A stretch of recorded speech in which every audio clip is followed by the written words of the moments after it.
D'abord, je vous souhaite la bienvenue. Merci. Vous pouvez prendre des photos, ça ne me gêne pas. À condition que ça soit en couleur. Parce que toujours je travaille avec le blanc et noir, alors je veux que mon bonnet soit jaune un petit peu.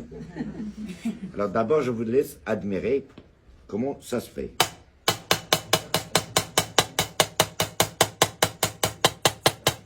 Parce que là, c'est une spécialité qui se fait seulement à Meknès, il n'y a pas ailleurs.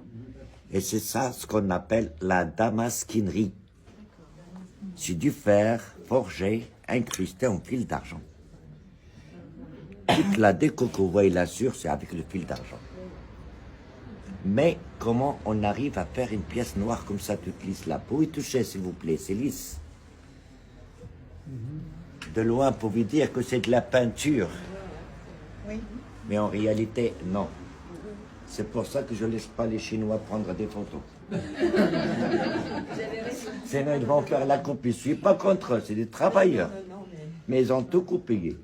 La seule chose qu'ils n'ont pas pu copier, c'est les petits pains de chocolat français. Ou bien la chocolatine pour les Toulousains. Alors, premièrement, on prend un morceau de fer et on fait la forme de l'objet qu'on veut obtenir. Après la forme, avec une lame comme celle-ci, on fait des rayures dans tous les sens pour rendre la matière en relief, suivant le millimétrage de pile, comme ça.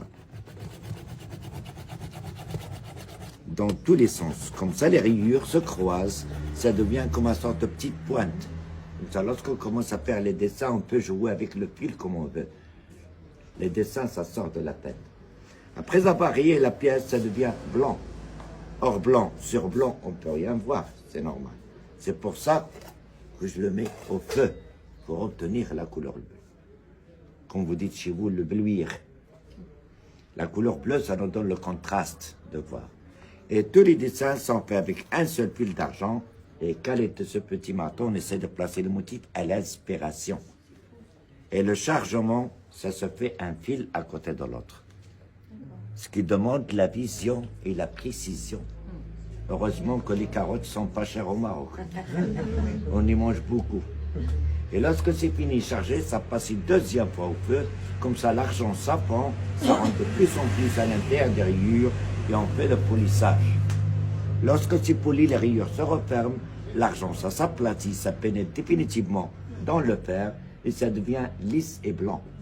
On la remet une troisième fois au feu de charbon et on le transmet dans un bain d'huile pour obtenir la couleur noire. Comme ça, le fer, ça ne s'oxyde pas, ça rouille. Et c'est normal, avec le temps, l'argent, ça ternit, ça devient un peu comme ça. Regardez comment on le nettoie. Eau et savon et laine d'acier, le tampon Jex, que tout le monde connaît. Regardez, ça prouve que l'argent ne part pas et le noir ne part pas. Même si on le met à l'extérieur de la maison, dans un petit jardin, ça ne craint rien du tout. Regarde.